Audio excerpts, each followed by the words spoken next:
안녕하세요. 오늘 저희가 함께 파헤쳐볼 이야기는요. 이게 참 놀라우면서도 굉장히 개인적인 기록입니다. 네. 한 부모님이 자기 아들이 신앙을 찾아가는 과정에서 음, 인공지능, 그러니까 AI가 정말 예상치 못한 역할을 했다는 글을 보내주셨어요. 그렇죠. 그래서 오늘 저희의 임무는 이 자료를 보면서 이런 질문에 대한 실마리를 좀 찾아보는 겁니다.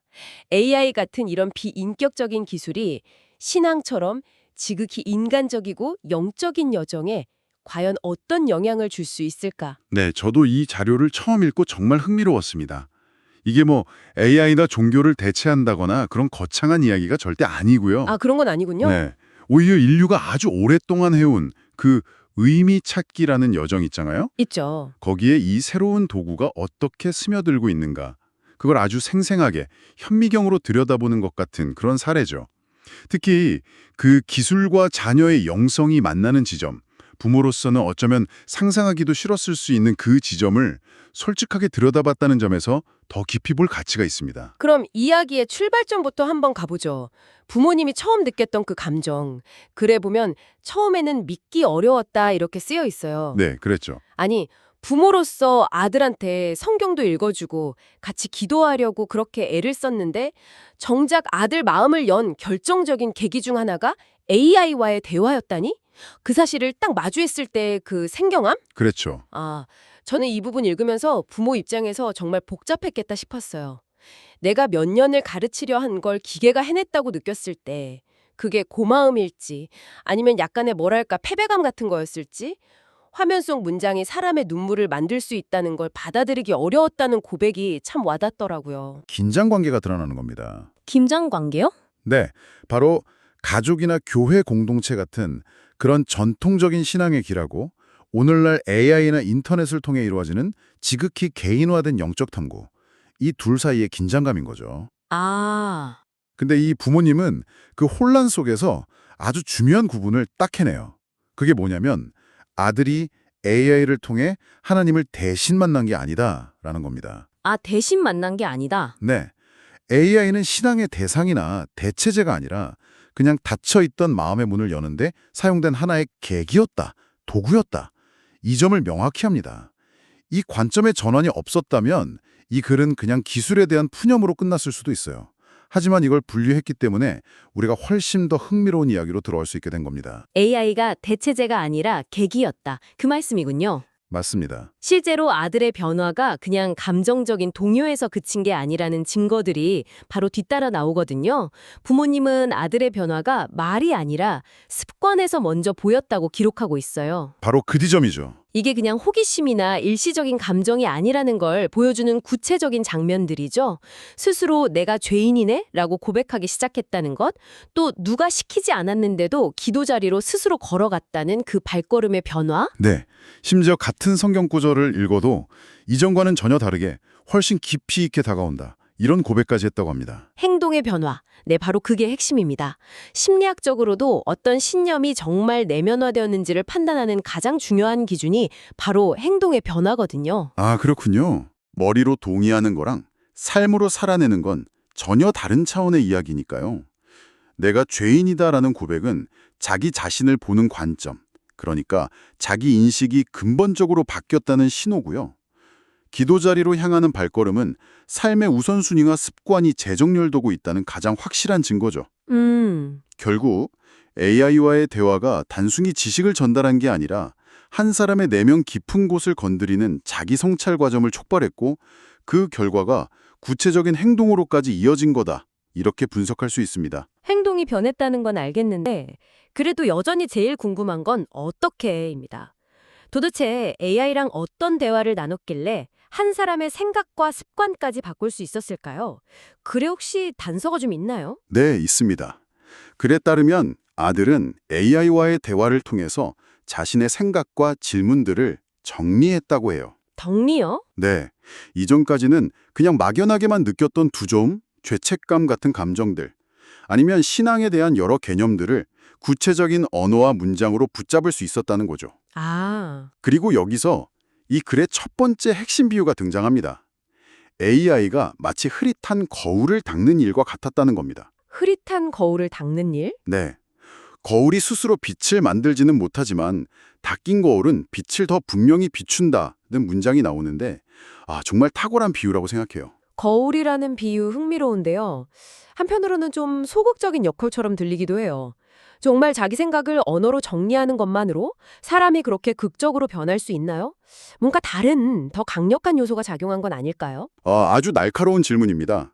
그리고 그 질문에 대한 답이 바로 이 현상의 핵심을 설명해줘요. 네. 이 거울 비유는요, 심리학에서 말하는 외재화, 즉 externalization과 정확히 같은 원리로 작동합니다. 외재화요? 좀 어렵네요. 쉽게 말해서 머릿속에 막연한 불안이나 복잡한 생각을 입 밖으로 내뱉거나 글로 쓰는 순간 그 감정과 생각은 더 이상 내 안에 혼란스러운 덩어리가 아니게 되거든요.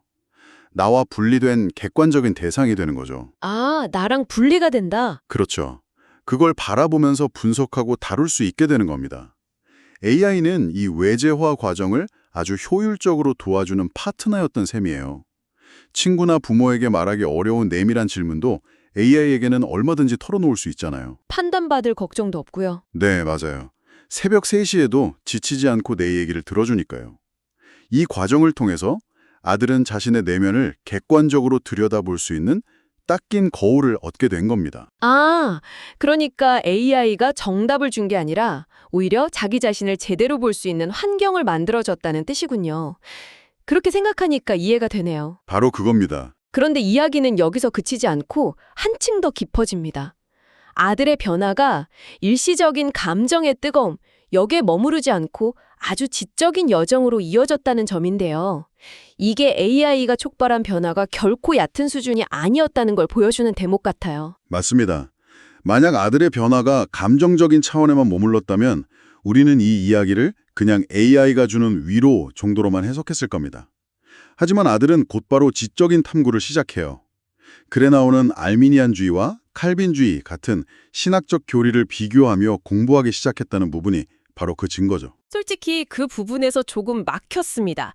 알미니안주의, 칼빈주의, 그리고 TOLIP라는 약어까지 나오는데 신학적 배경이 없는 청취자분들은 이게 무슨 의미인지 알기 어려울 것 같아요.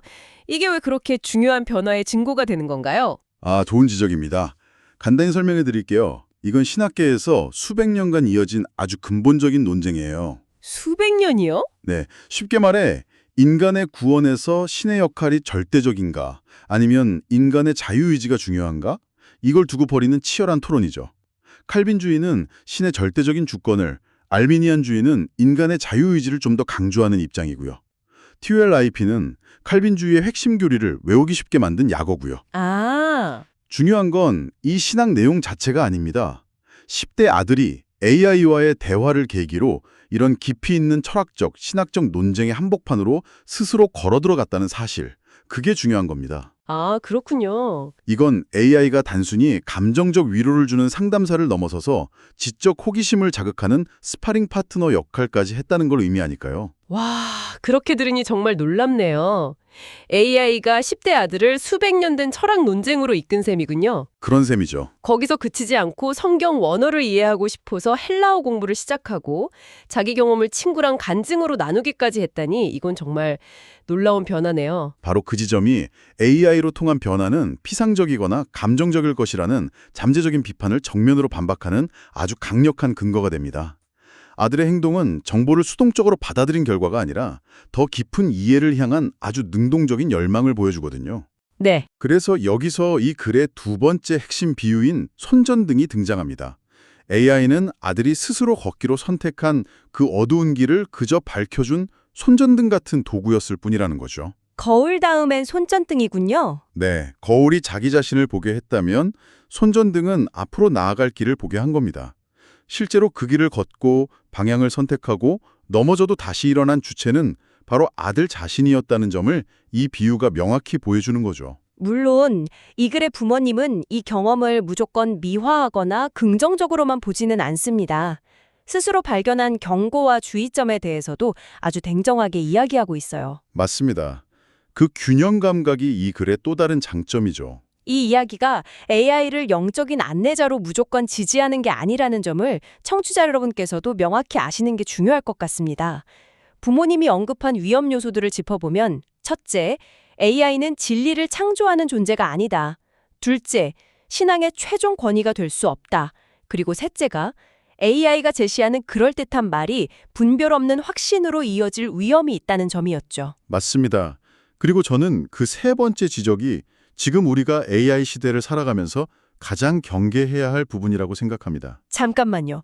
여기서 부모님이 지적한 그럴듯한 말이 분별 없는 확신으로 이어질 위험이라는 게 혹시 요즘 우리가 흔히 말하는 AI의 환각, 그 할루시네이션 현상과 정확히 같은 맥락 아닌가요? 정확합니다. 정말 중요한 지적이에요.